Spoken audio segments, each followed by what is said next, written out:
జరిగి రక్త ప్రసారం జరుగుట ప్రారంభమవుతుంది. 3వ నెల యందు కాళ్ళు, చేతులు, వ్రేళ్లు ఏర్పడుతాయి.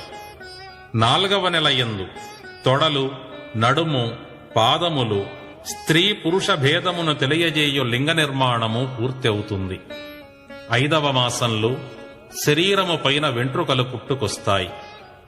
6వ మాసంలో చెవులు, ముక్కులు, నోరు, మలస్థానము, మూత్రస్థానము, స్తనములయందు 9 రంధ్రములు, కపాల మధ్య భాగమున మాడు అనబడు స్థానములు అంతర్గతమైన బ్రహ్మరంధ్రము కలసి మొత్తము 10 రంధ్రములు తయారవుతాయి. ఈ 10వ రంధ్రము బ్రహ్మజ్ఞానం పొందుటకు గురూపదేశం పొంది సాధన చేసేవారికి దర్శనమవుతుంది. 7వ మాసంలో తల్లి కడుపులో ఇలా పెరుగుతున్న మన